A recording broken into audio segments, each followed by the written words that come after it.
నమస్కారం గురుగారు. అది మంచిదమ్మా. అలానే శుభభయాత్. ఓం గురు బ్రహ్మ గురు విష్ణు గురు దేవో మహేశ్వర గురు సాక్షాత్ పరం బ్రహ్మ తస్మై శ్రీ గురవే నమః. జ్ఞానానందమయం దేవం నిర్మల స్ఫటికాకృతిమాధారం సర్వ విద్యానాం హయగ్రీవముపాస్మహే హయగ్రీవముపాస్మహే. శృతి స్మృతి పురాణానాం ఆలయం కరుణాలయం నమామి భగవత్పాదం శంకరం లోక శంకరం. నమామి భగవత్పాదం శంకరం లోక శంకరం. వ్యాసాయ విష్ణురూపాయ వ్యాసరూపాయ విష్ణవే నమో వై బ్రహ్మనిధయే వాసిష్ఠాయ నమో నమః. అచతుర్వదనో బ్రహ్మా ద్విబాహురపరో హరి అఫాలలోచన శంభూ భగవాన్ బాదరాయణః. నమోస్తుతే వ్యాస విశాల బుద్ధే పుల్లారవిందాయత పత్రనేత్ర ఏన త్వయా భారత తైల పూర్ణ ప్రజ్వాలితో జ్ఞానమయ ప్రదీపా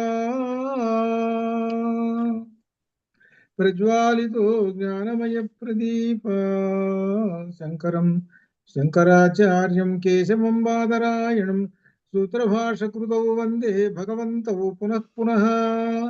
శంకరం శంకరాచార్యం కేశవం బాదరాయణం సూత్రభాషకృతౌ వందే భగవంతౌ పునః పునః.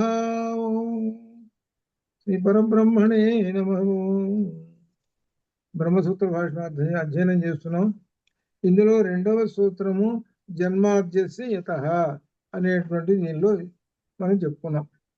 ఇక్కడ ఒక విశేషం ఏమిటంటే ఈ సూత్రములు అనేటువంటి దానికి ఒక లక్షణం ఉన్నది. ఇప్పుడు సూత్రం ఎలా అనేటువంటిది చిన్నగా అంటే కొద్దిపాటి అక్షరాలతో ఉంటుంది, కొద్ది అక్షరాలు. ఈ ఉదాహరణకి ఈ పదాలు చూడండి, జన్మ ఆది అస్య యతః, ఇవి పదాలు. ఈ పదాలు కలిసినటువంటి ఒక సూత్రం. ఈ సూత్రంలో విశేషం ఏమిటంటే ఎంతో విశేషమైన అర్థాన్ని పెడతారు. సూత్రం చిన్నదిగా ఉంటుంది, అది సూత్రానికి ఉండేటువంటి లక్షణం. ఇది వ్యాకరణం, పాణిని వ్యాకరణంలో ఉన్న సూత్రాలు కూడా అంతే. సూత్రం అంటే అలా ఉండాలి. దానికి సూత్రానికి ఒక లక్షణం ఉన్నది. ఆ లక్షణం ప్రకారంగా ఆ సూత్రకర్తలు రాస్తారు. అది వ్యాస మహర్షి ఇలా రాశాడు. ఏమిటంటే సూత్రం యొక్క లక్షణము అల్పాక్షరమ సందిగ్ధం. అల్పాక్షరమ సందిగ్ధం అంటే కొద్దిపాటి అక్షరాలు ఉండాలి. అంటే ఎన్నో 15-20 అక్షరాలు పెద్ద వాక్యాలకు అట్లా ఉండకూడదు. అక్షరాలు కొద్దిగా ఉండాలి. అసందిగ్ధం, సందిగ్ధంగా ఉండకూడదు ఏ అక్షరం.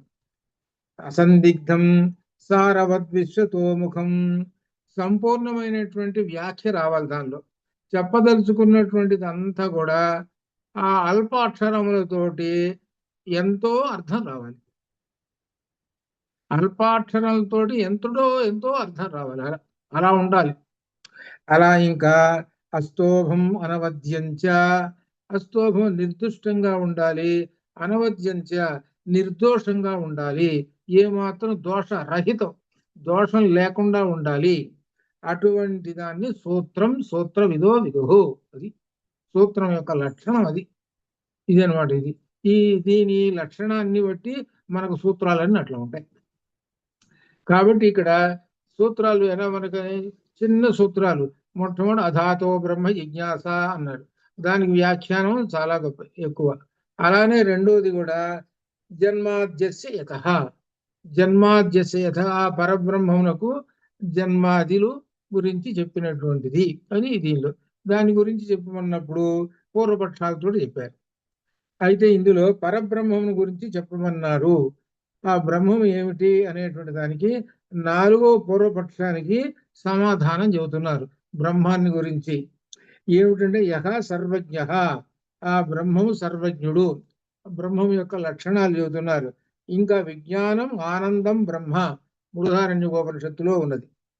అలానే యతో వాచో నివర్తంతే అప్రాప్య మనసా సహా అనేటు తైత్తీర్యంలో ఉన్నది. అనే సత్యంజ్ఞానం అనంతం బ్రహ్మ మళ్ళీ తైత్తీర్యంలోనే ఉన్నది. ఇది ఆనందాధ్యేవ కల్విమాని భూతాని జాయంతే ఆనందేన జాతాని జీవంతి ఆనందం ప్రియం సవిసం విశంతి ఇది తద్విద్యాయ అని తైత్తీర్యంలో. బ్రహ్మం యొక్క లక్షణాలు చెప్పండి అన్నప్పుడు కొన్ని చెప్పారు, ఇంకా ఉన్నాయి బ్రహ్మం యొక్క లక్షణాలు. ముఖ్యంగా బ్రహ్మం యొక్క లక్షణం చెప్పమంటే అత్యంత ప్రధానమైనటువంటిది సత్యం జ్ఞానం అనంతం బ్రహ్మ. అది ఇవి ఇంకా ఉన్నాయి చాలా ఉన్నాయి. వాటిలో చాలా అతి ముఖ్యమైనటువంటిది అనమాట. అని బ్రహ్మం యొక్క లక్షణాలు చెప్పారు. చెబుతూ ఆ బ్రహ్మం గురించి ఏం చెబుతున్నారంటే జన్మాదులు అంటే జన్మ సృష్టి స్థితి లయలు అనేటువంటివి ఆయన వలనే జరుగుతూ ఉన్నాయని జన్మాద్యస్య యతోన్వయాది తరసత్ అనేటువంటి ఈ భాగవత శ్లోకంలో చెప్పారు. పరబ్రహ్మం యొక్క లక్షణము చెప్పారనమాట ఇక్కడ. ఆ పరబ్రహ్మం నుండే ఈ జగత్తు పుట్టుతున్నది. దాని అంటే స్థితి అనగా పుట్టుక, స్థితి అంటే అర్థం ఏమిటంటే పోషణ అని అర్థం. అది స్థితి అంటే పోషణ అని, లయ అంటే లోపల లయం చేసుకోవటం అనమాట. ఆ జీవుణ్ణి తనే లయం చేసుకుంటాడు. ఇలా 3 కార్యక్రమాలు చేసుకునేది ఆ పరబ్రహ్మమే. ఆ పరబ్రహ్మము 3 కార్యక్రమాలు చేసుకోవడానికి ముగ్గురిని సృష్టించాడు. ఎవరు? త్రిమూర్తులు, బ్రహ్మ, విష్ణు, మహేశ్వరులు. ఇది అర్థం. ఇక్కడ ఒక విశేషం ఉన్నది. ఇక్కడ మీకు శ్రీచక్రంలో ఏమొస్తుందంటే బిందువు ఉంటుంది. శ్రీచక్రంలో పైన ఉండేది బిందువు ఉంటుంది. ఆ బిందువులో నుంచి 3 బిందువులు వస్తాయి. 3 బిందువులు వస్తాయి. 3 బిందువుల్ని కలిపితే ట్రయాంగిల్, ఒక త్రిభుజం ఏర్పడుతుంది. ఈ 3 బిందువులు ఏమిటనంటే బ్రహ్మ, విష్ణు, మహేశ్వర. వీళ్ళ యొక్క శక్తులు ఏమిటనంటే బ్రహ్మగారి శక్తి సరస్వతి అని, విష్ణు యొక్క శక్తి లక్ష్మి అని, మహేశ్వరుడికి పార్వతిని శక్తి. వీటి అర్థాలు, వాటి శక్తులు అనమాట. అనగా ఏమిటనమాట, ఆ బిందువులో నుంచి 3 శక్తులు బయటకు వస్తాయి. ఈ 3 శక్తులలో అంతర్లీనంగా లోపల బ్రహ్మం ఉంటాడు. అది 3 శక్తులలో బ్రహ్మం ఉంటాడు. అంటే మనకు లక్ష్మీదేవి అని అంటే లోపల అనపగామిని విష్ణుమూర్తి ఉంటాడు. మహేశ్వరుడు అంటే పార్వతి అట్లా ఉంటారు. వీళ్ళు చేసే పని ఏమిటి? వీళ్ళకో పని అప్పచెప్పేశాడు పరబ్రహ్మం. ఏం పని అప్పచెప్పేశాడంటే ఒకళ్ళనే సృష్టి చేయమన్నాడు, ఒకళ్ళనే పోషించమన్నాడు, ఒకళ్ళనే లయం చేసుకోమని చెప్పారు. ఒక్కొక్కళ్ళకి ఒక్కొక్క డ్యూటీ అప్పచెప్పేశారు. అందుకని మధ్యలో ఉన్నటువంటి విష్ణువు ఉన్నాడే ఆయన స్థితికారకుడు. స్థితికారకుడు అంటే అర్థమేంటి? పోషించేటువంటి వాడు, అనగా మనకు ధనం ఇచ్చేటువంటి వాడు. అందుకనే విష్ణువు యొక్క భార్య ఎవరంటే లక్ష్మీదేవి. ఇది అర్థం. ఆ లక్ష్మీదేవి గృహస్థాశ్రమం సాగాలి అని అంటే ఆ లక్ష్మీదేవి యొక్క అనుగ్రహం ఉండాలి. లక్ష్మీదేవి యొక్క అనుగ్రహం ఉంటే అదిగో మనకి ఉద్యోగాలు, గృహస్థాశ్రమం సాగటానికి, 10 మందికి మనం పెట్టడానికి అన్ని కూడా లక్ష్మీదేవి యొక్క అనుగ్రహం ఉంటే సాగుతుంది, లేదో లేదు. అది స్థితికారకత్వం అన్నమాట. ఇది ఇట్లా ఈ విధంగా 3 శక్తులను ఆ పరబ్రహ్మం సృష్టించి ఈ జగత్తుని నడుపుతూ ఉన్నారు. ఇది అర్థం. అటువంటి ఈ జగత్తును నడుపుతున్నారు కదా పరబ్రహ్మము. ఆ పరబ్రహ్మాన్ని గురించి కూడా ఆది కవియే ముహ్యంతి యత్ సూరయ. ఆ బ్రహ్మము కూడా తెలుసుకోలేకపోతున్నాడండి. తాను సృష్టించినటువంటిది ఎవరో ఆయనే తెలుసుకోలేకపోతున్నాడు. ఇక పండితుల సంగతి చెప్పే పని లేదు. వాళ్ళు దేనిలోనంటే ముహ్యంతి, మోకంలో పడిపోయినారు, తెలుసుకోలేకపోతున్నారు. ఇలా ఉన్నారు. అంటే ఏమిటనమాట, వాళ్ళకే, త్రిమూర్తులకే వాళ్ళకి మూలాలు ఏమిటో వాళ్ళకే తెలియటల్లా. అది అర్థం. అంటే మోహంలో పడిపోయినారు. మోహంలో పడిపోయినారంటే ఆయనకో భార్య ఉంది, ఈయనకో భార్య ఉంది, ఆయనకో భార్య ఉంది, అంతా దీంతో భార్యాభర్తలు దీంతో మోహంలో పడిపోయినారు. పైగా సంతానం వీళ్ళకి. మనకు చూసారా, బ్రహ్మదేవుడికి సంతానం అబ్బో చెప్పలేనంతమంది సంతానం. అంటే దక్ష ప్రజాపతి 14 మంది ప్రజాపతులను సృష్టించాడు కదా. అది అలాగే విష్ణువు సంగతి చెప్పే పని లేదు. శివుడి సంగతి ఇట్లా. అంటే అర్థం ఏమిటి? వీళ్ళు ఇందులో మునిగిపోయి ఉన్నారు, మోహంలో మునిగిపోయినారు. అటువంటి వాళ్ళు ఆ మూలం ఏమిటో వాళ్ళకే తెలియదు. అది అందుకనే గీతలో ఆ బ్రహ్మ భువనాల్లోక పర్యంతం పునరావృత్తినో అర్జున అన్నది. వాళ్ళు కూడా తెలుసుకోలేరు. వాళ్ళని పట్టుకుంటే మళ్ళీ పుడతావు అన్నాడు. వాళ్ళని పట్టుకుంటే మళ్ళీ పుడతావు. బ్రహ్మలోకం, బ్రహ్మదేవుడు పట్టుకున్నవారు మళ్ళీ పుడతావు. అట్లా విష్ణువుని పుట్టుకుంటే మళ్ళీ పుడతావు. ఇట్లా అర్థం అనమాట. నన్ను పట్టుకుంటే, పరబ్రహ్మాన్ని పట్టుకుంటే మరలా జన్మ లేదు అని గీతలో చెప్పినటువంటిది. కాబట్టి వీటన్నిటికీ అందరికీ మూలం ఆ విషయాన్నే సౌందర్యలహరిలో మొదటి శ్లోకంలో 3వ లైన్లో చెప్పాడు. అది అక్కడ సౌందర్యలహరిలో చాలా విశేషాలు చెప్పాడు. అందుకని అందరికన్నా మూలమైనటువంటి ఆ పరబ్రహ్మాన్ని తెలుసుకోండి అని చెబుతున్నారు. ఆ తెలుసుకుంటే అప్పుడు ఆ పరబ్రహ్మం ఎలా సృష్టిస్తున్నాడయ్యా అనంటే తేజోవారి మృదాం, తేజోవారి మృదాం 3వ లైన్. తేజ అంటే అగ్ని, వారి అంటే జలము నీళ్లు, మృదం అంటే భూమి. ఇది వీటితోటి సృష్టి చేస్తున్నాడు. ఇది మనకు దీనిలో చాందోగ్యంలో వచ్చింది. తజ్జలాని, చాందోగ్యంలో సూత్రం తజ్జలాని అని వచ్చింది. అక్కడి నుంచి ఏమిటంటే పంచభూతాలు 5 ఉన్నాయి, 5లో 2 మాత్రం కనబడవు. అనగా అర్థమే రూపం లేదు. 2కి రూపం లేదు. 2కి ఏమిటవి? ఆకాశము, వాయువు, వీటికి రూపం లేదు. తక్కిన 3ంటికి రూపం ఉన్నది. ఈ 3ంటికి రూపం ఉన్నది. ఆ 3ంటితోటి ఈ జగత్తు సృష్టి అవుతున్నది. దానికి ఎలా చెబుతున్నామండి అని అంటేట ఏం చెప్తున్నారు? మరి అగ్ని, తర్వాత ఏమో రెండోది నీళ్లు అంటే జలము, మూడోదేమో భూమి.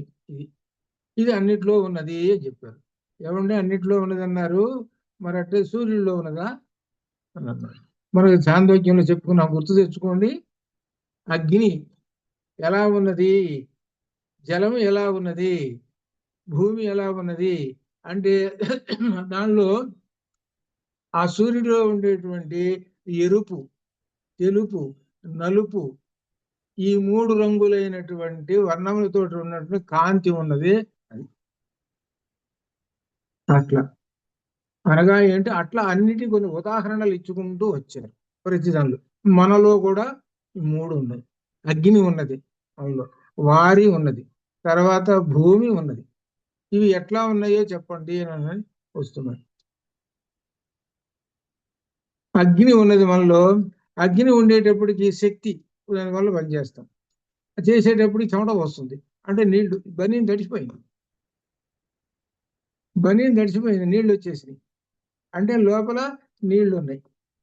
అలానే భూమి, మట్టి అంటే భూమికి ఉండేటువంటి శక్తి అనమాట. ఇది అంటే వాసనా శక్తి ఇట్లా అనమాట.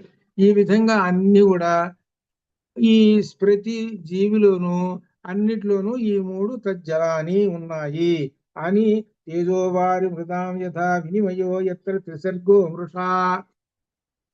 ఈ విధంగా ఈ 3ంటి వలన ఈ జగత్తు అనేటువంటిది త్రిసర్గ, ఈ 3ంటి వల్ల పుడుతూ ఉన్నది అని చెబుతున్నారు. ఇక్కడ విశేషం ఏంటంటే ఇంత ఉందంటే గొప్ప విశేషము. నిరస్త కుహకం సత్యం పరం ధీమహి ధామ్నా స్వేన. ఈ ధామ్నా అనేటువంటిది ఏమిటనమాట? ఆ పరమేశ్వరుడి యొక్క ధామము, ఆయన యొక్క స్వేన ధామము. ఆ ధామాన్ని గురించి తెలుసుకోవటం అనేటువంటిది ఉన్నది దీనిలో. దాన్ని గురించి చెబుతున్నారు. ఒక పదం వేశాడు ఇక్కడ. ఏమిటంటే ఈ పదం నిరస్త కుహకం. నిరస్త కుహకం అనేటువంటి పదం, దీనికి అర్థం దీనికి వస్తున్నది. దీనిలో ఒక మాట నిరస్త కుహకం. నిరస్త కుహకం అంటే మాయాదోషములు గల, అది నిరస్త కుహకం మాయాదోషములు గల ఈ ఉన్నటువంటి ఈ లోకము అని అర్థం అనమాట. మాయాదోషములు గల ఈ మాయ అంటని ఇంకనమాట. దానిని అటువంటి ధామన అంటే ఆ ధామము ఎవరిది? సత్యం పరం, ఆయనది. అది మాయాదోషములు అంటున్నటువంటి ఆ ధామం ఎవరిది? ఆయన. అంటే ఆయనకు మాయ అనేటువంటిది అంటదు. అది అంటేది ఎవరికి? మాయ మనకి. మాయ అనేది అంటం వలన, అంటుకోవడం వలన మనకి ఏం కనబడలేదు. అది జీవుడికి మాయ అనేది అడ్డం ఉంది. ఒక తెర, నల్లటి తెర అడ్డం ఉంది. అలా ఉండేటప్పటికి అవతల ఉండేటువంటి తెలుపు ఏమిటో తెల్లని కాంతి కనపడుతుంది. కాబట్టి ఈ విధంగా చెబుతున్నాడు. ఆ పరబ్రహ్మమే త్రిసర్గ, 3 ఈ విధంగా వీటితోటి సృష్టి చేస్తున్నాడు. సృష్టి స్థితిలో ఆయనేను ఆయనను గురించి తెలుసుకోలేకపోతున్నారయ్యా ఆయన గురించి అని చెబుతూ నిరస్త కుహకం ఎటువంటి మాయా దోషములు లేనటువంటి ఆ ధామ్న సత్యం పరం అటువంటి ఆయనను ధీమహి నా బుద్ధితో ధ్యానం చేస్తాను అని అర్థం. ఇక్కడ విశేషం ఏమిటంటే అంత ఆంతరికంగా గాయత్రి మంత్రం, ఇక్కడ గాయత్రి మంత్రం యొక్క ఏంటి లక్ష్యం అంటే దానిలో ఉన్న సారం పెట్టాడు. గాయత్రి మంత్రం సారం, గాయత్రి మంత్రం యొక్క సారం పెట్టాడు దీనిలో. అది ఆ గాయత్రి మంత్రంలో ఏంటి భర్గుడు, ఆ భర్గుడే ఇక్కడ ఇందులో ఉన్నటువంటి పరమాత్మ అని అర్థం. అదేనమాట. అందుకనే సత్యం పరం ధీమహి, ధీమహి ధీమహి అనేటువంటి శబ్దం అక్కడ మనకు ఉన్నటువంటిది ఏది గాయత్రి మంత్రంలో ఉన్నది. అది అనమాట అక్కడ. అదేనమాట ధీమహి అనేది చెప్పుకుంటూ ఇక్కడ విశేషం ఏంటంటే బ్రహ్మాన్ని గురించి చెబుతూ తెలుగు పద్యం కూడా చెప్పాడు. ఎవ్వని చే జనంచు అనేటువంటి తెలుగు పద్యం కూడా అని చెబుతున్నాడు అనమాట. అది ఈ విధంగా చెబుతూ ఇక్కడ విశేషంగా మోహమును చెందుతున్నారు. సత్ స్వరూపముకు పరబ్రహ్మమునందు అగ్ని, నీరు, భూమి ప్రకటమైనట్లుగానే వాటి కార్యములకు ఈ జగత్తు త్రిగుణాత్మకమైనటువంటిది. త్రిగుణాత్మకమైనటువంటి ఈ జగత్తు వాస్తవముగా లేకున్నను, అది ఇక్కడ ఒక మాట చెబుతున్నాడు, అనగా అశాశ్వతమైనటువంటిది ఈ జగత్తు. అంటే ఏమిటనమాట, శాశ్వతంగా అంటే ఎప్పుడూ ఒక రకంగానే ఉండాలి, కానీ అది ఎల్లప్పుడూ మారిపోతూ ఉంటుంది. అందువలన అశాశ్వతమైనటువంటిది ఈ జగత్తు. అది ఈ జగత్తు. మరి ఈ జగత్తు ఏమవుతున్నది, లయమైపోయేటప్పుడు మొత్తం లయమైపోతున్నది. మరి పరబ్రహ్మం ఆయన లయం కాడు, లయమైపోయేది అంతా ఏది జగత్తు. కాబట్టి శాశ్వతం కాదు. ఆ శాశ్వతం కానిటువంటిది ఈ జగత్తు దేనితోటి వస్తున్నది అంటే అగ్ని, నీరు, భూమి, ఈ మూడు భూతముల చేత, పంచభూతాల్లో ఈ మూడు భూతముల చేత ఈ సృష్టి జరుగుతూ ఉన్నది. ఇది త్రిగుణాత్మకమైనటువంటి సృష్టి. ఇది త్రిగుణాత్మకమైనటువంటి సృష్టి. అంటే త్రిగుణాత్మకం అంటే సత్వ, రజ, స్తమో గుణములతో కూడినటువంటిది. దీనితోటి పంచభూతాల్లో ఒక మూడు కలిసి ఈ విధంగా సృష్టి జరుగుతున్నది. వాస్తవముగా లేకున్నను ప్రకటమగుచున్నది. ఈ జగత్తు వాస్తవంగా లేదు, కానీ ఉన్నట్టుగా కనబడుతున్నది. అది నిజం అనుకుంటారేమో, కాదు అని చెబుతున్నారు. ఇప్పుడు వాళ్ళు ఉంటుంది, రేపు పోతుంది, ఇది అనమాట. ఇదే విశిష్టాద్వైతంలో ఏం చేశారనమాట, ఇవి అశాశ్వతం కదా, కానీ ఆ విశిష్టాద్వైతంలో ఈ జగత్తును తీసుకున్నారు. ఈ జగత్తు లేకపోతే ఎట్లా, అందుకని విశిష్ట అద్వైతము, అద్వైతానికి విశిష్ట చేర్చారనమాట. ఈ జగత్తు లేకుండా, అనగా త్రిగుణాత్మకమైన జగత్తు లేకుండా ఏమన్నా జరుగుతుందా చెప్పండి అంటారు వాళ్ళు. త్రిగుణాత్మకమైనటువంటి జగత్తు లేదండి, లేనప్పుడు ఈ మనిషి ఎందుకుంటాడు?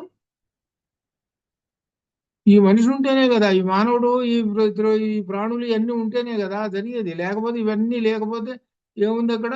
త్రిగుణాత్మకమైనటువంటి చెత్త అశాశ్వతం అనేటువంటిది పక్కగా నెట్టేశారు. కాదండి, దాన్ని కూడా తీసుకోవాలండి అని అన్నారు వాళ్ళు వైష్ణవులు. అనగా ఏంటి, విశిష్ట అద్వైతము. ఇది అర్థం. ఇది కూడా బాగానే ఉంది.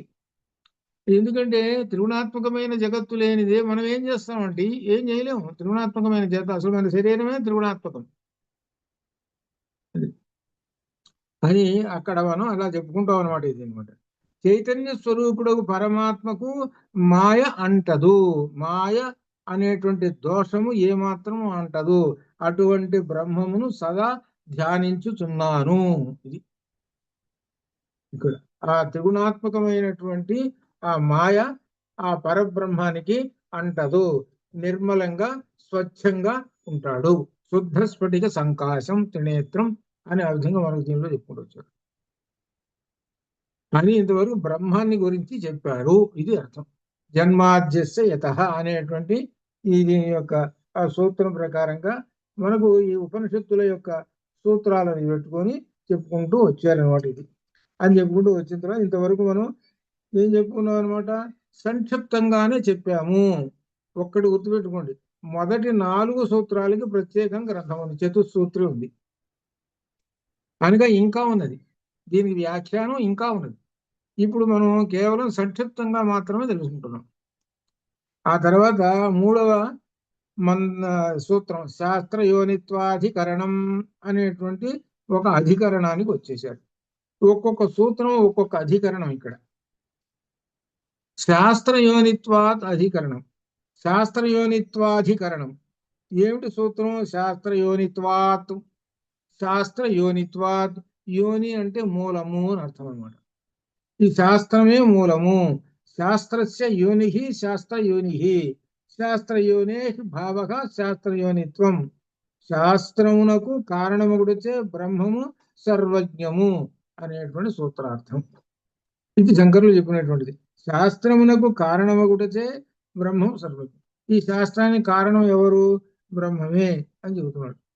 శాస్త్ర యోనిత్వాత్ అని చెబుతున్నాడు. ఇక్కడ మనకు ఏమిటి విశేషాలు అనేటువంటి దీనిలో వస్తున్నది. ఈ జగత్తుకి కారణము బ్రహ్మము అనేటువంటి విషయం మనకు రెండో సూత్రంలో తెలుసుకున్నాం. ఈ జగత్తుకి కారణం ఎవరు? బ్రహ్మము అని మొదటి సూత్రంలో తెలుసుకున్నాం. ఈ అంశమును ఈ సూత్రం ధృవీకరించుచున్నది. ధృవీకరించుచున్నది అంటే ఆమోదించుచున్నది. బ్రహ్మము ఈ జగత్తుకి మూలము అనేటువంటి విషయాన్ని ఆమోదిస్తూ ఉన్నది. వేదాలు బ్రహ్మము నుండి వచ్చినవి, అందువలన బ్రహ్మతత్వమును తెలుసుకోవడానికి శృతివాక్యాలు ప్రమాణము. బ్రహ్మతత్వం తెలుసుకోవాలి అంటే శృతి వాక్యములు, ఈ శృతి వాక్యములు అంటే ఉపనిషత్తు వాక్యములు ప్రమాణము. ఇది అర్థం. బ్రహ్మముల గురించి తెలుసుకోవాలని నీ సొంతంగా ఏదో ఆలోచించుకొని ఏవో చెప్పటం అనేటువంటిది కాదు. అక్కడ శాస్త్ర ప్రమాణం ఉండాలి, అనగా ఉపనిషత్తు వాక్యం ఉండాలి. ఉపనిషత్తు వాక్యం ద్వారానే చెప్పాలి. ఇది అందుకని శాస్త్ర యోనిత్వాత్. శాస్త్ర యోనిత్వం అంటే ఉపనిషత్తు వాక్యముల చేతనే ప్రమాణము బ్రహ్మమును గురించి. సత్యజ్ఞానం అనంతం బ్రహ్మ అనేటువంటిది సొంతంగా చెప్పావా నువ్వు? కాదు. ఎక్కడుందండి అంటే తైత్తీర్యంలో ఉన్నది. తైత్తీర్యం అనేటువంటిది యజుర్వేదము. మరి నువ్వు చెప్పావా? కానీ కాదు. ఎక్కడి నుంచి వచ్చింది? పరబ్రహ్మ నుంచి వచ్చినటువంటిది వేదం. పరబ్రహ్మ నుంచి వేదం వచ్చినటువంటి దాన్ని అది ప్రమాణం. సత్యజ్ఞానం అనంతం బ్రహ్మ. అలానే విజ్ఞానం ఆనందం బ్రహ్మ అని చెప్పారు. ఇటువంటివన్నీ కూడా బ్రహ్మమునకు లక్షణములు. కాబట్టి ఆ ఉపనిషత్తుల్లో ఉండేటువంటి వాక్యాలని ఆధారంగా చేసుకొని బ్రహ్మమును గురించి చెప్పాలి ఇది అని ఇంతవరకు చెబుతూ ఇక తర్వాత పూర్వపక్షానికి వస్తున్నాడు. ఈ పూర్వపక్షానికి వేదములు నిత్యములు అది తెలిసిందే. అలానే అపౌరుషేయములు అది తెలిసినటువంటిది. పురుషుడు ఎవరు రాయలేదు మనిషి. తర్వాత మరి వాటికి జగత్తు వలె సృష్టి స్థితి లయలు వర్తించవా? జగత్తు వలె సృష్టి స్థితి లయలు వర్తించవా? మరి జగత్తు మరి ఏం చెబుతున్నాడు? బ్రహ్మము నేను సృష్టిస్తున్నాను, పోషిస్తున్నాను, లయం చేసుకుంటున్నాను అని ఈ విధంగా చెబుతున్నారు కదా. ఆ విధంగానే ఇక్కడ ఏమంటున్నారంటే వర్తించినచో అవి మరలా మరలా ఉద్భవించేవే కదా. అంటే అర్థం ఏమిటి? వేదములు ఎలా అయితే జగత్తు లోపల వెళ్ళిపోతున్నదండి, లయం వెళ్ళిపోతున్నది, అట్లే వేదాలు కూడా ఏమవుతున్నాయి? లోపల వెళ్ళిపోతున్నాయి.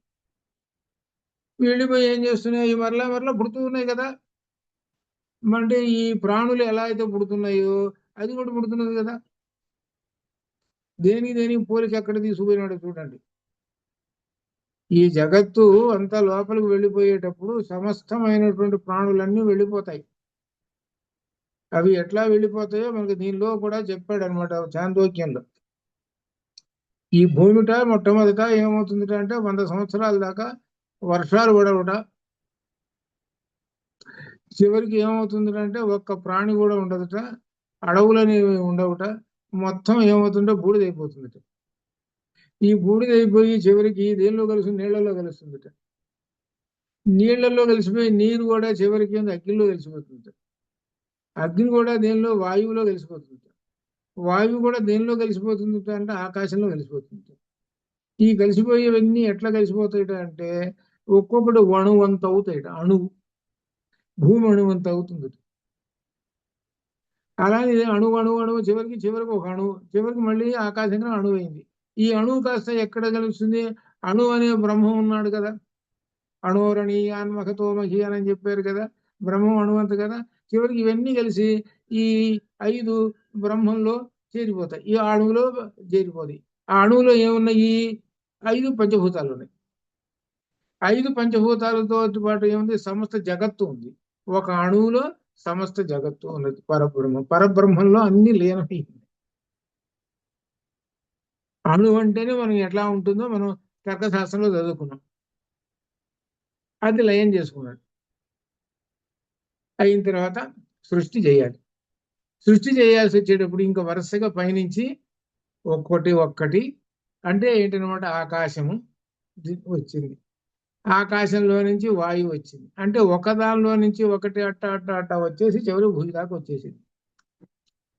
ఈ భూమి దాకా వచ్చేసేపటికి ఇక్కడ ఉంది. మరి అంత క్రితం భూమి మీద ప్రాణులు ఉన్నాయి కదా, పశువులు, పక్షులు, చెట్లు, నదులు, కొండలు, ఇట్లా అన్ని ఉన్నాయి కదా. ఇప్పుడు ఇవన్నీ యథాస్థానంగా వచ్చేస్తాయి. అక్కడ పూర్వపక్షం వేస్తారు. ఎక్కడ? చాందోగ్యోపనిషత్తులో బ్రహ్మంలో ఇవన్నీ కలిసిపోయినాయని చెబుతున్నారండి. ఏవి? జంతువులు, పక్షులు అన్ని. అంటే ఇప్పుడు మనము రకరకాలైనటువంటి రంగుల నీళ్ళన్నీ ఒక దానిలో పోసామనుకోండి, 10 రంగుల నీళ్లు ఏదో ఒక రంగుతో ఉంటుంది. మరి ఏ రంగు నీళ్ళు ఆ రంగు తీసి చూద్దాం, బయటికి వస్తుందా? రాదు. ఏమొస్తుంది? మనం తీస్తే చెంబు పెట్టి తీస్తే మళ్ళీ అదే నీళ్ళు వస్తాయి, అన్ని రంగులతో నీళ్ళు వస్తాయి. కానీ పరబ్రహ్మం ఏంటి? మళ్ళీ ఏ డిపార్ట్మెంట్కి ఆ డిపార్ట్మెంటే పంపిస్తాడు. అంత క్రితం లయం చేసుకునేటప్పుడు ఎన్ని సింహాలు ఉన్నాయి అన్ని సింహాలు పంపిస్తాడు, అవే వాటిని.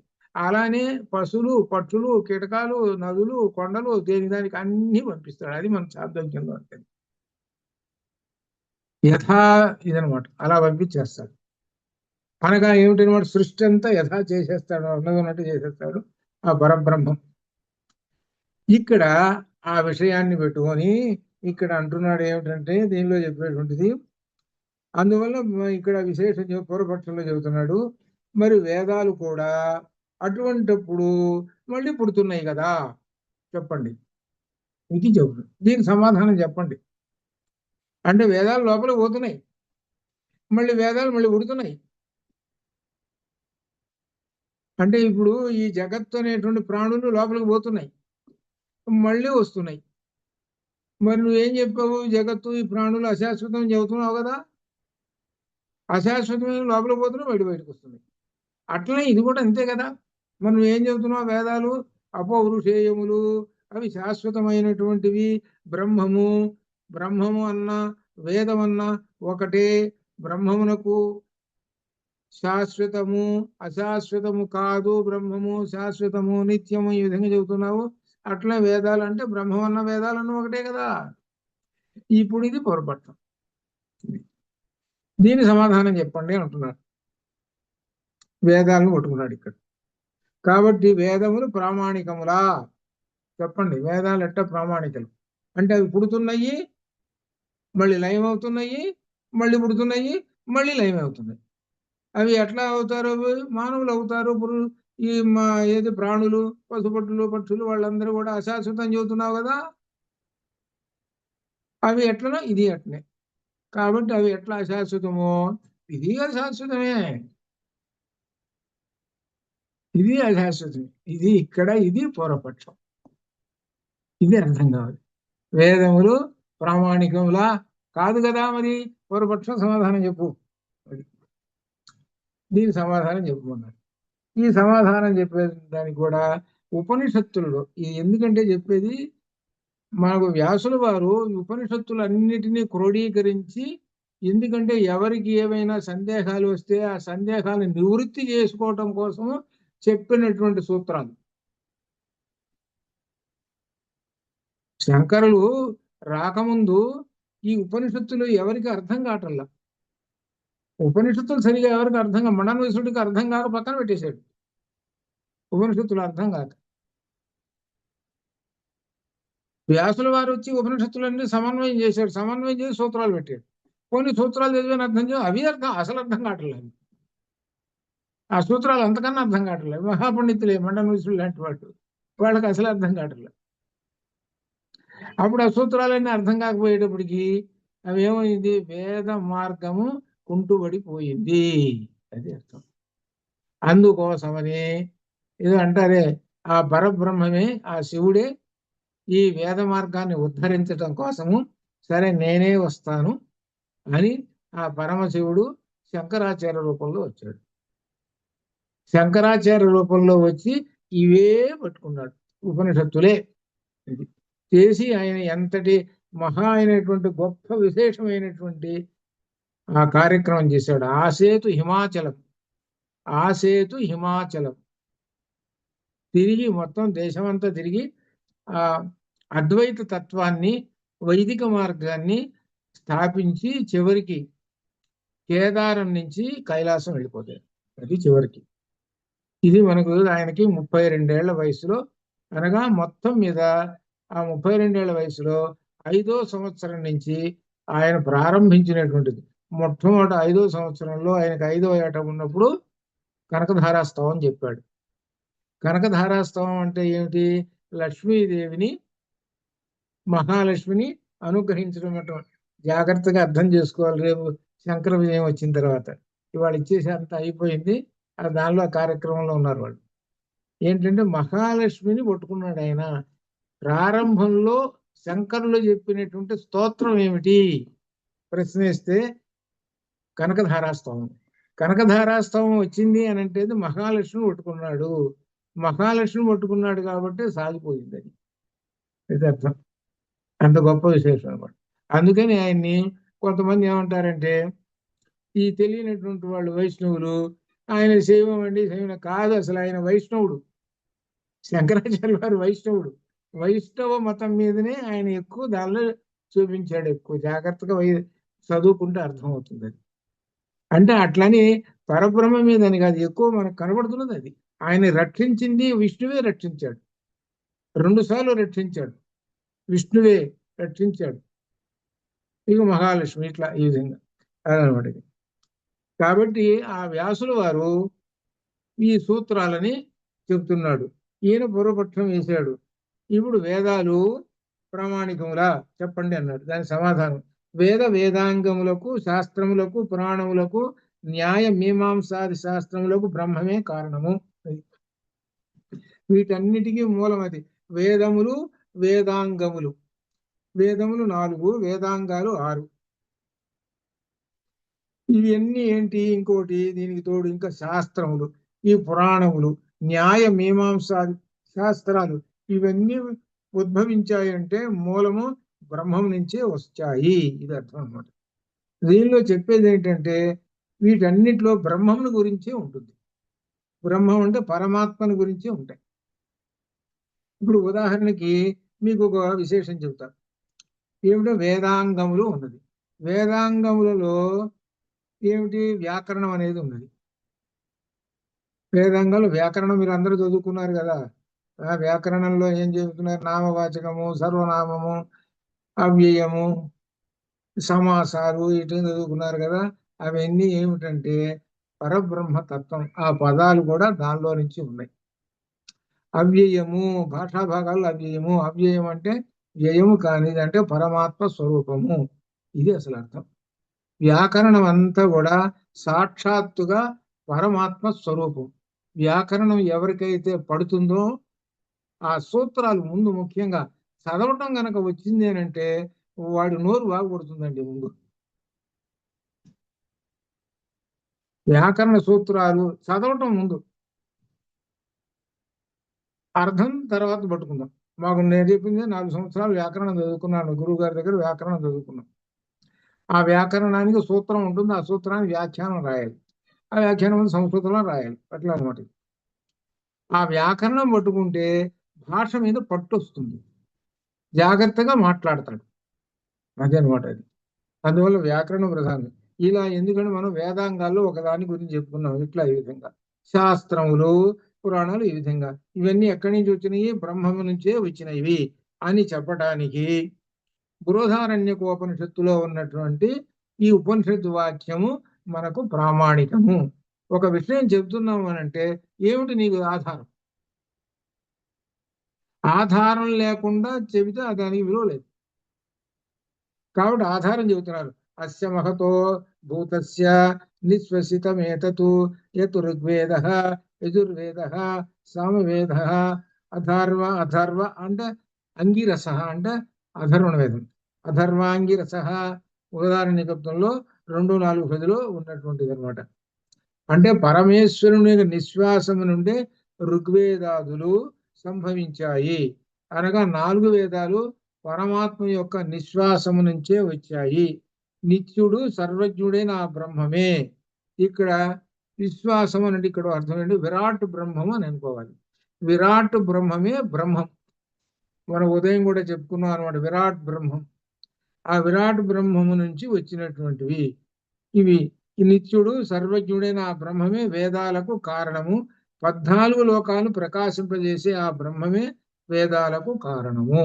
మొత్తం వేదములు కారణము అన్నమాట. మొత్తం వీటన్నిటి కూడా వేదాలే అని చెబుతున్నాము. ఎలా చెబుతున్నాము అనంటే బృహదారణ్యకోపనిషత్తులో ఉన్నటువంటి ఒక సూత్రాన్ని ఆధారంగా చెప్తున్నాము. కాబట్టి ఏదైనా సరే ఒక ఆధారంతో చెబితే ఆ పూర్వపక్షం వీగిపోతుంది.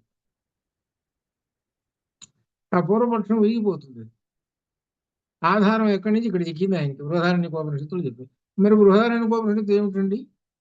శుక్ల యజుర్వేదాంతర్గత బృహదారణ్యకోపనిషత్తు. ఇది ఉపనిషత్తులు ఏమిటి? వేద శిరోభాగములు, వేదాంతములు. కాబట్టి వేదవాక్యం చెప్పామండి అని చెబుతున్నారు. కాబట్టి ఇవన్నీ ఎక్కడి నుంచి వచ్చినవి అనంటే ఆ పరబ్రహ్మం నుంచే ఉన్నాయి.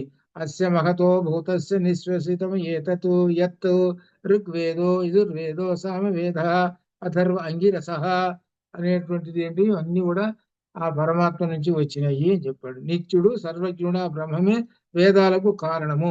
14 లోకాలను ప్రకాశింపజేసే ఆ బ్రహ్మమే వేదాలకు కారణము. 14 లోకములు అంటే 7 ఊర్ధ్వలోకాలు, 7 అధోలోకాలు. మనకు బ్రహ్మముతోటి మనం పోల్చుకున్నప్పుడు, విరాట్ బ్రహ్మంతోటి మనం పోల్చుకున్నప్పుడు మనకు ఊర్ధ్వలోకాలు, కటి దగ్గర నుంచి ఊర్ధ్వలోకాలు 7 లోకాలు. భూహు భువస్సువః మగః జనః తపః సత్యం అనేటువంటి 7 ఊర్ధ్వలోకాలు.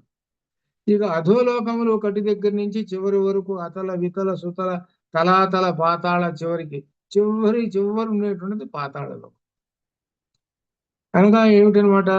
కింద ఎక్కడో ఉన్నది అనమాట పాతాళ లోకం. అది మైనస్. అది అక్కడి నుంచి ఊర్ధ్వానికి రావాలి. ఆ ఊర్ధ్వానికి వచ్చి ఊర్ధ్వలోకాలకి. ఈ 2 కూడా పరమాత్మవే అని చెబుతున్నాడు. అధోలోకాలు పరమాత్మేను, ఊర్ధ్వలోకాలు పరమాత్మ. మొత్తం 7 14 లోకములు అని చెబుతున్నాడు. ఆయన ఈ విధంగా చెబుతూ నిత్యుడు సర్వజ్ఞుడైన బ్రహ్మమే వేదములకు కారణము. 14 లోకాలను ప్రకాశింపజేసే బ్రహ్మమే వేదముల శాస్త్ర ప్రమాణ వాక్యముల వలనే బ్రహ్మమును తెలుసుకోండి. శాస్త్ర ప్రమాణ వాక్యము వలననే బ్రహ్మమును తెలుసుకోండి. అనుమాన ప్రమాణముల ద్వారా కాదు. ఇక్కడ ఒక విశేషం. అనుమాన ప్రమాణం అంటే ఏమిటి? మనం చెప్పుకున్నాం, ఏదో తర్కశాస్త్రంలో చెప్పుకున్నాం, అనుమాన ప్రమాణం చెప్పుకున్నాం. అదేంటి అనుమాన ప్రమాణము? ఎత్ర ధూమాః తత్ర అగ్నిః చెప్పుకున్నాం. అనుమాన ప్రమాణం అంటే ఎక్కడైతే పొగ ఉన్నదో అక్కడ అగ్ని ఉన్నది. ఇది అనుమాన ప్రమాణం. అక్కడ పొగ వస్తున్నది కాబట్టి నేను అనుమానిస్తున్నానండి అక్కడ అగ్ని ఉన్నది అని అన్నాడు. ఆయా నీవు ఎట్లా చెప్పావాయా అని మళ్ళీ అంటాడు. పూర్వపక్షం మళ్ళీ వేస్తాడు. పొగ ఉన్నది కాబట్టి అగ్ని అని చెప్పావే, నీవు ఎట్లా చెప్పావు చెప్పు అని అంటాడు. నేను ఎట్లా చెప్పానంటే, మహానస వంటింట్లో పొగ వస్తూ ఉన్నది, వస్తూ ఉంటే వెళ్ళి చూస్తే నిప్పు ఉంది, అగ్ని. కాబట్టి అగ్ని ఉన్నది అని అంటే నీవు పొగ వస్తున్నది అంటే అగ్ని ఉన్నది అని నీవు శాస్త్రం నాకు అర్థమైంది. పొగొస్తున్నదంట అగ్ని ఉన్నదని నేను అర్థం చేసుకున్నాను అప్పుడు. కాబట్టి ఎక్కడైనా పొగొస్తున్నదంటే అక్కడ అగ్ని ఉన్నదని సంగతి నేను తెలుసుకుంటున్నా. కాబట్టి అట్టనే కొండ మీద పొగొస్తున్నది. పొగొస్తున్నది అంటే అక్కడ అగ్ని ఉన్నది అన్నాడు. అలా అయితే సరే చూపించిపోదాంపా అన్నాడు. నువ్వు అన్నట్టు పొగొస్తుంటే అగ్ని ఉందన్నావు కదా, చూపించి మరి చూద్దాం. ఉన్నదయ్యా, నాకు నమ్మకమైన పొగొస్తున్నది అంటే అగ్ని ఉన్నట్టే, ఎందుకంటే నాకు అనుభవం అయింది. సరిపోదబ్బా. వెళ్ళాడు, కొండ మీద కూర్చున్నాడు. వెళ్ళాడు దగ్గర, నిజంగా పొగొస్తున్నది అగ్ని. ఇది సత్యం. ఈ అనుమాన ప్రమాణం వలన ఒక నిజాన్ని తెలుసుకున్నాడు. అనుమాన ప్రమాణం ఇది. దీన్ని అనుమాన ప్రమాణం అంటారు. ఆ అనుమాన ప్రమాణాన్ని ఇక్కడ తీసుకొస్తున్నాడు. పరబ్రహ్మమును ఎట్లయితే అక్కడ అనుమాన ప్రమాణం ద్వారా తెలుసుకుంటున్నావో ఇక్కడ మాత్రం అనుమాన ప్రమాణం ద్వారా కాదు. ఎందుకు చెబుతున్నాడంటే వీళ్ళు ఏం చెప్పారు, ప్రత్యక్ష అనుమాన ఉపమాన వీటి ద్వారా పరమాత్మను తెలుసుకోవచ్చు అని తర్కంలో చెప్పారు. వాటన్నింటినీ ఖండించేసేసాడు. అనుమాన ప్రమాణం ద్వారా పరమాత్మను తెలుసుకోవటము కాదు, నీకున్న తర్కంలో తీసుకొచ్చి ఇక్కడ పెడుతున్నావు, దాన్ని పక్కన పెట్టేసి. అనుమాన ప్రమాణం కాదు. బ్రహ్మమును గురించి తెలుసుకోవడానికి శాస్త్ర ప్రమాణమే ఆధారము, ఇది అది చెబుతున్నాడు. కాబట్టి అవి ఎక్కడో తర్కశాస్త్రంలో ఉన్నటువంటి సూత్రాన్ని తీసుకొచ్చి పెట్టి చెబుతున్నావు, పక్కన పెట్టేసేయి. ఏం చెప్పాలి అంటే బ్రహ్మను గురించి ఉపనిషత్తు వాక్యం చెప్పు, అది మాకు కావాల్సింది. అది ఉపనిషత్తు వాక్యం చెబితే బ్రహ్మను గురించి మేము లెక్కలో పెట్టుకుంటాం, అది అప్పుడు బ్రహ్మం. కాబట్టి ఇక్కడ ఉపనిషత్తులు అనేటువంటివి అన్నిటికన్నా పైన ఉంటాయి. క్రింద ఉండేవన్నీ కూడా శాస్త్రాలు, పురాణాలు, ఇటువంటివన్నీ ఉంటాయి. కాబట్టి సుప్రీం ఎవరు? ఉపనిషత్తులు. కాబట్టి ఉపనిషత్తు వాక్యం చెప్పు, మేము ఒప్పుకుంటాం, అది అనే విధంగా చెబుతున్నారు. కాబట్టి ఉపనిషత్తు వాక్యం చెప్పానండి. ఏమిటంటే అస్య మహతో భూతస్య నిశ్వసితం ఏతత్ యద్ ఋగ్వేద యజుర్వేద సామవేద అథర్వ అంగిరస అని ఈ విధంగా సూత్రం బృహదారణ్యకోపనిషత్తులో ఉన్న నెంబర్ కూడా అక్కడ ఉంది. దాని ప్రకారం మనం కనుక సెర్చ్ చేస్తే దానిలో కనబడుతుంది. అట్లా అనమాట ఇది అని ఇక్కడ ఆ పూర్వపక్షానికి సమాధానం చెప్పేసాడు. దీన్నే సమాధానాన్ని ఇంకొక మాట సిద్ధాంతము అని కూడా అంటారు. ఇది చాలా తక్కువ తోటి ముగించేసేసాడు ఇది సంక్షిప్తంగా. ఇంకా ఉన్నది దీంట్లో, నేను మొట్టమొదటిలో చెప్పారు ఈ 4 సూత్రాలకే ఓ 30 పేజీలు ఉంది. ఈ 4 సూత్రాలకి వ్యాఖ్యానం చతుస్సూత్రి అని శంకరాచార్యుల వారి శిష్యులు రాశారు. పద్మపాదాచార్యుల వారు రాసినటువంటిది అనమాట. 4 సూత్రాలకి అనమాట. అదనమాట. అది ఇక్కడ సమన్వయాధికరణం 4వ దానికి వస్తున్నాం. తత్తు సమన్వయాతు, తత్తు సమన్వయాతు, తత్తు సమన్వయాత్, తత్తు తత్తు ఆ బ్రహ్మము, తు పూర్వపక్షం నిరాకరింపబడు. ఈ సూత్రాలలో మనకు తు అని వస్తుంటుంది ఎక్కువగా. తు అని విడగొట్టుకోవాలి, విడగొట్టుకుంటే తు అని వస్తుంది. తు అనేటువంటి దానికి ఇక్కడ అర్థం ఏమిటంటే పూర్వపక్షాన్ని నిరాకరిస్తున్నాము అని అర్థం. పూర్వపక్షాన్ని ఖండించేసేస్తున్నాము అని సూత్రం ద్వారానే చెప్పేస్తున్నాడు. తత్తు సమన్వయాతు, సమన్వయాత్ సమస్త ఉపనిషత్తు వాక్య సమన్వయం బ్రహ్మమునే ఉపదేశించుతున్నది. ఇప్పుడు బ్రహ్మమును గురించి ఉపనిషత్తు వాక్యముల ద్వారా చెప్పుము అంటే చెప్పాలి. మనం ఎన్ని చదువుకున్నాము? కఠోపనిషత్తు చదువుకున్నాం, మరి తర్వాత ఆ ముండకోపనిషత్తు, ఇట్లా ఈ విధంగా కొన్ని చదువుకున్నాం కదా. దీన్ని ఆ పుస్తకాలు దగ్గర పెట్టుకొని బ్రహ్మముల గురించి ఏ సూత్రాలు, ఏ వాక్యాలు ఉన్నాయో బయటికి తీయాలి. మనం చదువుకొని అట్లా అర్థమైందంత వరకు, కానీ పట్టించుకోవట్ల. కానీ ఇది బ్రహ్మముల గురించి చెప్పిన వాక్యము, ఇది బ్రహ్మముల గురించి, ఇది దీని గురించి, ఇది నిర్గుణము, ఇది సగుణము, ఇట్లా ఈ విధంగా వచ్చింది. కాబట్టి బ్రహ్మముల గురించి చెప్పిన వాక్యాలన్నీ పట్టుకోవాలి. ఒక పక్కన ఒక గుట్ట వేయాలి వాటిని. అలానే నిర్గుణ పరబ్రహ్మాన్ని గురించి చెప్పినవి ఏమిటి, సగుణ బ్రహ్మాన్ని గురించి చెప్పినవి ఏమిటి, త్రిగుణాల గురించి చెప్పినవి ఏమిటి?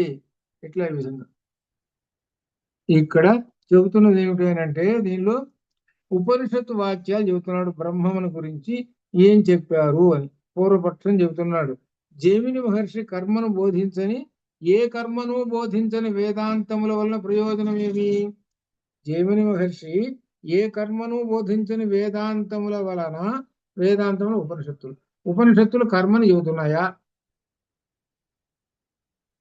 చెప్పటం లేదు. కర్మను ఏం చెబుతున్నాయి? పూర్వభాగం చెబుతున్నది, అంటే పూర్వమీమాంస చెబుతున్నది. పూర్వమీమాంస అంటే ఏంటి? వేదములలో మొదటి భాగం, అది కర్మను గురించి చెబుతున్నది. కర్మ అంటే ఏంటి? యజ్ఞయాగాది కర్మలు, దానాలు, ధర్మాలు, ఇటువంటి మనం నిత్యం చేస్తుంటామే అవన్నీ వేదంలో పూర్వభాగం, అవి చెబుతున్నాయి వేదాలు. మరి వేదములలో ఉన్నటువంటి మీరు అంటున్నారే, చివరి భాగాలు అంటున్నారే, వేదాంతాలు అని అంటున్నారే మీరు, వాటిల్లో ఏ కర్మ అన్నా చెబుతున్నదా? ఇదిగో ఈ పని చెయ్యి అని చెబుతున్నదా ఈ వేదాంతాలు అని ప్రశ్నిస్తున్నారు. పూర్వభాగం మాత్రం చెబుతున్నాయి, ఈ కర్మలు చేయండి అని చెబుతున్నారు. భూచేన్న ప్రముదితవ్యం దేవపితృకార్యాభ్యాన్న ప్రమదితవ్యం. మాతృదేవో భవ, పితృదేవో భవ, ఆచార్య దేవో భవ, అతిథి దేవో భవ, యాని కర్మాణి. మనకు వస్తుంది, తర్వాత రేపు వస్తుంది. ఇది ఇప్పుడు మనం చెప్పుకున్నాయి. కర్మలు చెయ్యండి అని గురువు గారు శిష్యుడు చెప్పారు. ఈ కర్మల గురించి ఎక్కడ ఉన్నది? వేద పూర్వభాగంలో, పూర్వమీమాంసలో ఉన్నది అని చెప్పారు. మరి దానిలో ఉన్నాయండి. మీరేమో వేద శిరోభాగములు, వేదాంతాలు అన్నారు, వాటిల్లో ఏమైనా ఒక్క కర్మన్నా చెప్పారండి అని పొరపక్షం వేస్తున్నారు. కాబట్టి కర్మ ఏమీ చెప్పలేదు. కాబట్టి వేదాంతముల వలన ప్రయోజనం ఏమి అంటే దండగా అని చెబుతున్నాడు. అది ఇదే మండన మిశ్రుడు చేసింది. మీరు చదువుకుంటుంటే వస్తుంది. మండన మిశ్రుడు వేసినటువంటి ప్రశ్నలకి తల తిరిగే ప్రశ్నలు వేస్తాడు. ఆయన శంకరులు కాబట్టి చెప్పారు కాబట్టి సరిపోయింది. కానీ మండన మిశ్రుడు అంటే ఆ రోజుల్లో మహా మహా మహా గొప్ప మేధావి పండితుడు. ఆయన పెద్ద లక్షాధికారి. ఇల్లు చిన్నది, పెద్ద కోట అయింది. అది అంతటి వాడు మండన మిశ్రుడు అనేటువంటి. అటువంటి మండన మిశ్రుడు శంకరుల యొక్క వాదంలో చివరికి నిరుత్తరుడైపోతాడు. చివరికి సమాధానం చెప్పలేకపోతాడు. సమాధానం ఎప్పుడైతే చెప్పలేకపోయినాడో అప్పుడు మెడలో ఉన్నటువంటి పూలమాల వాడిపోతుంది. దానితోటి ఈ వాదం ఆగిపోతుంది. ఆ తర్వాత ఉంటుంది గమ్మత్తైనటువంటి విశేషం. అదే మనకు శంకర విజయంలో చదువుకోవాలి. ఉభయ భారత ప్రవేశం కావటం. ఉభయ భారత అంటుంది, ఏమయ్యా భార్య భర్త అంటే సగం కదా, ఆయన్ని ఓడించావు సరే, మరి సగం ఉన్నాను నేనున్నాను కదా, మరి నన్ను కూడా ఓడించు మరి చేతనైతే. అది అప్పుడు ఉన్నది. అప్పుడు కథ ఎటు తిరుగుతుందో చూసుకోండి, మలుపు ఎటు తిరుగుతుందో చూసుకోండి. అది ఆ కథ తెలిసినటువంటి వాళ్ళకి తెలుస్తుంది అనమాట. ఎంత గొప్ప ఎటు తిరుగుతుందో చూసుకోండి. పరకాయ ప్రవేశం చేయటం, చివరికి తగలబడుతూ ఉంటుంటే శరీరం, అప్పుడు వస్తాడు. తగలబడుతున్నది శరీరం. ఈ రాజుగారి శరీరంలో నుంచి బయటకు వచ్చేటప్పుడు తగలబడుతుంది తన శరీరం. అప్పుడు లక్ష్మీ నరసింహ స్తోత్రం చేస్తారు, కరావలంబ స్తోత్రం చేస్తారు. చేస్తే అప్పుడు చేసి తగలబడుతున్న శరీరంలో ప్రవేశించగానే మళ్ళా యథావిధిగా వచ్చేస్తుంది. అదేనమాట. అది మళ్ళీ చివరి లాస్ట్ లో 16 సర్కుల్లో మళ్ళీ దాని గురించి మళ్ళీ అడుగుతారు. అదేనమాట. అది ఆ తర్వాత చివరికి ఆ ఉభయ భారత ఇంకేం మాట్లాడలేదు. ఆ తర్వాత ఇంకా ఈయన సన్యాసం తీసుకోవడం, తత్వమసి, చాలా గొప్ప విశేషాలతోటి ఉంటుంది అనమాట. అక్కడి నుంచి పరబ్రహ్మతత్వం ఇది అర్థమైతే, ఇవి అక్కడ శంకర భాష్యం, మరి శంకర విజయంలో ఉండేటువంటి ఘట్టాలు ఉంటాయి, 3-4 ఘట్టాలు, అవి అర్థం అవుతాయి. లేకపోతే అర్థం కాదు. అర్థం అయింది అనుకోండి, అప్పుడు ఏమిటంటే ప్రయోజనము, మీకు అత్యంత విశేషమైనటువంటి ఒక ప్రయోజనం ఉన్నది. ఈ 2 పుస్తకాలు అర్థమైతే ఏమిటో తెలిసిన ప్రయోజనము. ఒకటి బీపీ రాదు ముందు, నెంబర్ 1. రెండోది అత్యంత రహస్యం ఉంది, అది మాత్రం అందరికీ చెప్పరు.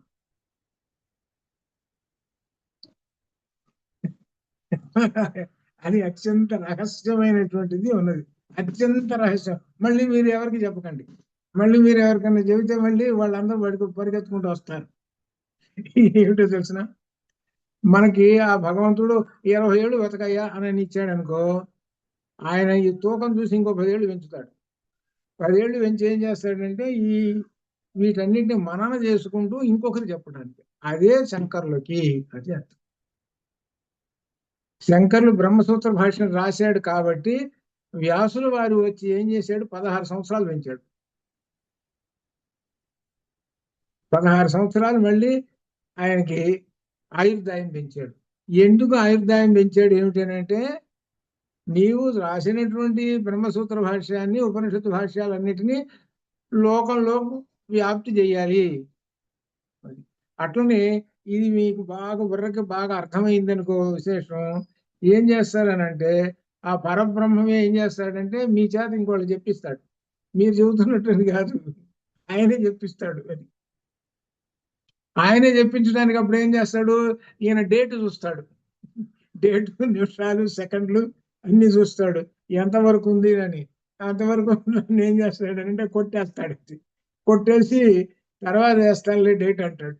అది అది ఇది నిజం. ఇది ఎందుకంటే మనకి శంకరాచార్య స్వామి, ఎందుకంటే చాలా గొప్ప గొప్ప వాళ్ళని కొంతమందిని చూసి వాళ్ళ యొక్క చరిత్రలు చదువుకుంటుంటే తెలుస్తున్నది. మోక్షగుండ విశ్వేశ్వరయ్య ఒక ఉదాహరణ, 92 సంవత్సరాలు బతికాడు మోక్షగుండ విశ్వేశ్వర. అట్లా విశేషం. ఇంకా కొంతమంది అనేక మంది ఉన్నారు. వాళ్ళు బ్రహ్మజ్ఞాన సంపన్నులు. వాళ్ళు బ్రహ్మజ్ఞానం అనేటువంటిది అంత విశేషంగా ఇస్తుంది. అందుకని ఇప్పుడు దీనిలో చెప్పేటువంటిది ఏంటంటే, జైమిని మహర్షి ఈ విధంగా చెప్పాడు. కానీ ఈ వేదములు అనేటువంటివి నిరర్థకంగా, అంటే వేదాంతములు నిరర్థకం కదా, కర్మ కదా ప్రధానము అని ఈ విధంగా చెబుతూ ఉన్నాడు. పూర్వపక్షం వేశాడు. దీనికి సమాధానము ఇక వస్తున్నది. వేద మంత్రములన్నీ కర్మలను విధిస్తూ చెప్పలేదు అని ఇక్కడి నుంచి వస్తున్నది. ఇది ముఖ్యమైనటువంటి విశేషము. తత్తు సమన్వయాత్. ఇది ఇది రేపల్లా సాగుతుంది అనమాట. ఇది పూర్వపక్షంతో ఇక్కడ ఇది కొంచెం ఎక్కువగా ఉన్నది. ఇది ఈ తత్తు సమన్వయం. కాబట్టి రేపు మనం చదువుకుందాం. అంతవరకు శుభం భూయాత్. ఓం పూర్ణమదః పూర్ణమిదం పూర్ణాత్ పూర్ణముదచ్యతే పూర్ణస్య పూర్ణమాదాయ పూర్ణమేవావశిష్యతే. అస్తు మా సద్గమయ తమసో మా జ్యోతిర్గమయ మృత్యోర్మామృతంగమయ. ఓం శాంతి. శుభం భూయాత్.